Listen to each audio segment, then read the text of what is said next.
չնայած դուք դիտարկում եք անում, որ նման հարց չհնչեցնել, այնուամենայնիվ հարցի շարունակությունը պարոն Հովհաննիսյան, նման կոռուպցիոն սկանդալի կիսակետում հայտնվելու դեպքում ժողովրդավար երկրներում պաշտոնյաները հրաժարական են տալիս։ Դուք ինչպես եք շարունակում պաշտոնավարել եւ կառավարել պետության ֆինանսները։ Եվ բացի այդ Նիկոլ Փաշինյանն ասում էր, որ կառավարությունը փողի խնդրեմ չունի, բայց ունի փողն արդյունավետ կառավարելու խնդրեմ։ Այս մասով արդյոք հարցը լուծվել է, թե շարունակում ենք մնալ առաջին դասարանում եւ ինչ է անում այս ուղղությամբ ընդհանրապես։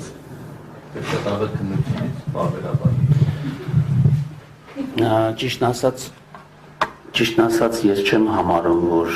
ես կոռուպցիոն սկանդալում եմ հայտնվել, որովհետև ինչ որ մեկը որոշել է ինքը իրան գովազդի իմ ինչ որ մի բանի հաշվին։ Հիմա եթե ես հայտարարեմ, որ կամ ինչ որ մեկը ձեզ մեղադրի ինչ որ մի անհեթեթ բանի մեջ, դա չի նշանակում, որ դուք հայտնվել եք այդ սկանդալի մեջ։ Եթե դատարանը կուսումնասիրի կամ որ համապատասխան մարմինները կուսումնասիրեն եւ կհամարեն, որ այդտեղ խնդիր կա, ապա բնականաբար կպատասխանենք, կներկայացնենք բոլոր հիմնավորումները եւ համապատասխան գործողություններ կհետևեն դրան, եթե պարզվի, որ ես կոռուպցիայի մեջ եմ ներգրավված, բայց ուղղակի հասարակ տրամաբանությունը հուշում է, որ քանի որ ես այդ ամբողջ պատմությունը տեղի է ունեցել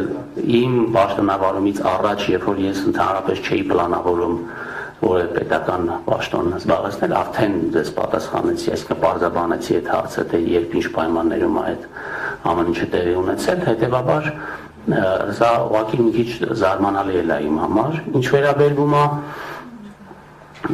Ինչ վերաբերվում է ֆինանսավորմանը, տեսեք,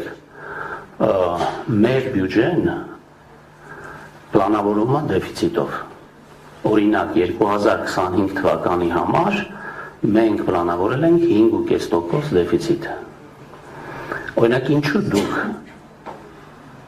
բյուջեի պլանավորման ժամանակ հարց չեք տվել, թե ինչի է բյուջեն 5.5% դեֆիցիտով։ Կամ գայք ասեիք, այ որ այդ 5.5% դեֆիցիտով պլանավորել եք բյուջեն, դրա դիմաց պլանավորել եք այսպիսի ծախսեր։ Այդ ծախսերը ինչի եք անում, որովհետև այդ 5.5% դեֆիցիտի մի զգալի մասը օրինակ ուղղվում է մեր պաշտպանական ենթակառուցվածքների զարգացմանը։ Եվ ես որքանով հիշում եմ,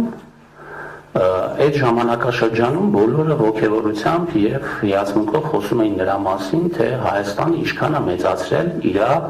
պաշտպանության ուղղող ծախսերը։ Եվ ես կարծում եմ, որ դա արդարացված է այն առումով, որ մեր քաղաքացիները, բացի նրանից, որ իրականում այդ կարողությունները զարգանում են, մեր քաղաքացիները դրա հետևանքով ավելի անվտանգ են իրենց զգում։